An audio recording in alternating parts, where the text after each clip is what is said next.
ಕೊಪ್ಪಳದಲ್ಲಿ ಇನ್ನೂ ಮುಗ್ದಿಲ್ವಾ ಹಾಗಾದ್ರೆ ಮಾಜಿ ಸಚಿವರ ಮುನಿಸು ಅಂತ ಕಾಂಗ್ರೆಸ್ ಸಭೆ ಸಮಾರಂಭಗಳಿಂದ ಇಕ್ಬಾಲ್ ಅನ್ಸಾರಿ ಅವರು ದೂರ ಉಳ್ಕೊಳ್ತಾ ಇದ್ದಾರೆ.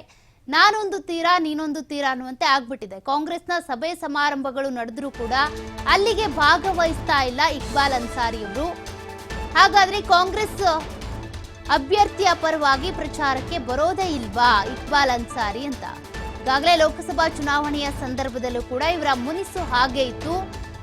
ಕಾಂಗ್ರೆಸ್ನ ಕಾರ್ಯಕರ್ತರು ಇರ್ಬೋದು, ಕೈ ನಾಯಕರು ಇರ್ಬೋದು, ಅವರ ವಿರುದ್ಧ ವಾಗ್ದಾಳಿ ನಡೆಸ್ತಾನೆ ಬರ್ತಾ ಇದ್ರು. ಇದೀಗ ವಿಧಾನ ಪರಿಷತ್ತು ಚುನಾವಣೆಯಲ್ಲೂ ಕೂಡ ಅದೇ ಮುನಿಸನ್ನ ಮುಂದುವರಿಸಿಕೊಂಡು ಬಂದಂತಿದೆ. ವಿಧಾನ ಪರಿಷತ್ ಅಭ್ಯರ್ಥಿ ಪರವಾಗಿ ಚುನಾವಣಾ ಪ್ರಚಾರವನ್ನ ಮಾಡ್ತಾ ಇಲ್ಲ ಅನ್ಸಾರಿ. ಸೈಲೆಂಟ್ ಆದ ಬೆನ್ನಲ್ಲೇ ಕಾಂಗ್ರೆಸ್ನ ಇನ್ನೊಂದು ಬಣ ಈಗ ಆಕ್ಟಿವ್ ಆಗ್ಬಿಟ್ಟಿದೆ. ಆ ಬಣದಿಂದ ವಿಧಾನ ಪರಿಷತ್ ಚುನಾವಣಾ ಅಭ್ಯರ್ಥಿಯ ಪರವಾಗಿ ಪ್ರಚಾರ ನಡೀತಾ ಇದೆ. ಬ್ಲಾಕ್ ಕಾಂಗ್ರೆಸ್ನ ಅಧ್ಯಕ್ಷ ಶಾಮಿದ್ ಮನಿಯಾರ್ ನೇತೃತ್ವದಲ್ಲಿ ಪ್ರಚಾರ ಸಭೆ ಸಮಾರಂಭಗಳು ಆಯೋಜನೆಗೊಂಡು ನಡೀತಿದ್ದಾವೆ. ಅನ್ಸಾರಿ ಹೊರತುಪಡಿಸಿ ಉಳಿದ ನಾಯಕರಿಂದ ಕಾಂಗ್ರೆಸ್ ಅಭ್ಯರ್ಥಿ ಪರವಾಗಿ ಪ್ರಚಾರ ಕೂಡ ಜೋರಾಗಿನೇ ನಡೀತಾ ಇದೆ. ಹಾಗಾದ್ರೆ ಇಕ್ಬಾಲ್ ಅನ್ಸಾರಿ ಅವರು ದೂರ ಉಳ್ಕೊಂಡಿರೋದ್ರಿಂದ ಅದೇ ಅಸಮಾಧಾನ ಮುಂದುವರಿತಾ ಇದೆಯಾ ಅನ್ನುವಂಥ ಪ್ರಶ್ನೆ ಈಗ ಮತ್ತಷ್ಟು ದಟ್ಟವಾಗ್ತಾ ಇದೆ.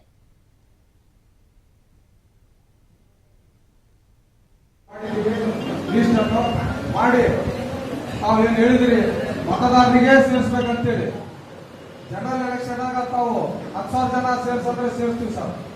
ಇದು ಕೊಡ್ಲಿಕ್ಕೆ ಮತಯಾಚನೆ ಮಾಡಲಿಕ್ಕೆ ನಮ್ಮ ಜಿಲ್ಲಾಧ್ಯಕ್ಷರು ಅಮರೇಗೌಡ ಬಯ್ಯಾಪುರ್ ಸರ್ ಬರ್ತಾ ಇದ್ದಾರೆ ಅಂತೇಳಿ ನಾವು ದೂರವಾಣಿ ಮುಖಾಂತರ ಮತ್ತು